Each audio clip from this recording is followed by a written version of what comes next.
Okay, so let's get right into the app. The first thing you're going to do is to go into your setup. You're going to go to Bluetooth. And then you're going to make sure that it's turned on. In this case, as you can see right here, it's off right there. It's on right there. When you pair your device to a Bluetooth device, most of the time you have the option to rename that device. That way you're able to identify it. In order for you to pair to the device, you have to make sure it's on. So I'm going to go ahead and turn it on.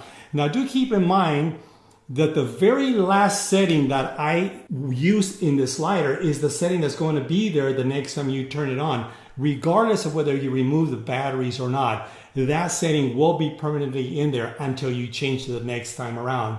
Because as we make the changes on our Android device, they are being transmitted directly to that Bluetooth and into the microprocessor that's in here, okay? So I know for a fact that the last time we turned this thing on a little while ago when we had the weights on there, it was on video slider mode, so I'm going to start it in the center. So I turn it on.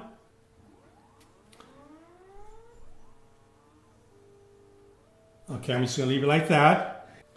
And so I'm going to scan for this device. In this tablet, it doesn't use the word scan, it uses the words refresh. In my phone, it actually has the word scan. So I'm going to go over here and I'm going to hit refresh. Now, as you can see right here, it says Moto Android slider. So it found the slider. I'm going to click on it. And it says pair with Moto slider, Android slider. And of course, you want to pair with that. And the password to this is 1234. And so as you can see right here, it says paired. So now we are going to go over here. We're going to go to our Android app. The first few buttons that you see right here is Bluetooth Connect, Photo Timelapse, Video Slider Mode, which is what we're in. As you can see, this is moving back and forth like this. That's why we call it Video Slider Mode. And then down here you have bugaren.com/website. That button is not working right now, but it will be soon. When you push on that button right there, when you click on that button, it's going to take you directly to our website and directly to the tutorial specifically for this slider, okay? So what we are going to do right now, we're going to go to Bluetooth Connect. It says select your Bluetooth slider. And this is it right here. As you can see, the button has turned green. That means that you are connected to this slider right now. So we're going to go right here. And we are going to go into video slider mode because that's what we're on right here. The very first page that you see after going into video slider mode is this one right here, and you have several options. The very first one says speed control. That means that you're able to use the knob up here to set the speed of the slider. Or you're able to use the potentiometer slider down here on the Android app to do that. If I want to use this one over here instead of this knob, all I got to do is grab this and I take over that feature right there. As you can see, I'm able to change the speed of the slider. Okay, now that mode right there, that potentiometer is good also for position control. That means that you're able to set the position of the slider with the knob or this potentiometer right here. Oops, I just hit the pause button, which is one of the things that I was just going to cover. You can pause the slider and then you can hit play and it goes again. But anyway, so this is position control. I'm able to set the position of that slider with this potentiometer on the Android app or with the knob right here. So now we're going to go back to speed control. Now do keep in mind that when you're switching between one mode or the other, as long as you are within the video slider mode, you don't have to reset your slider. It will remember where it is because we started it in the center. But if you go into time-lapse mode and then back into video, you do have to reset that slider, okay? And we'll get into that a little bit more later on. So let's go into the very next setting. This is acceleration and deceleration.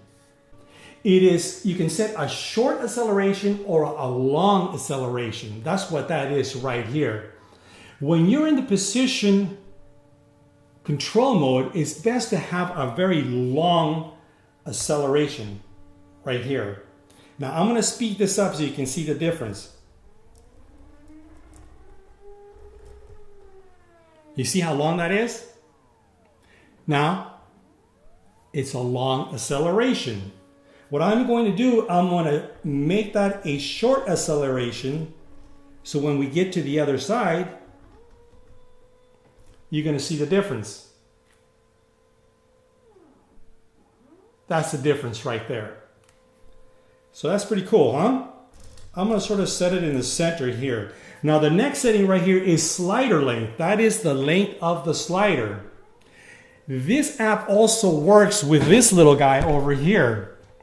This is a 24-inch slider. So if I was using the 24-inch slider, I would set my slider length not to 24 inches, actually to 14 inches, because that's the actual amount of travel that it has. Okay, so that's our slider length. And of course we have the pause and we have the play. So that pretty much covers this right here. What we are going to do now is we're going to go into photo time-lapse mode. That's when you are doing photo time-lapse. Now this will not trigger your camera. Most modern cameras, and by modern I mean cameras that were released in the last 2 to 3 years, some of them even 4 years, they already have a built-in program to do photo time-lapse. If your camera doesn't have it built into it, you can buy what they call an intervalometer, which is a little device like this, which has the program in it to do time-lapse. This one right here is designed for the Panasonics that I'm using.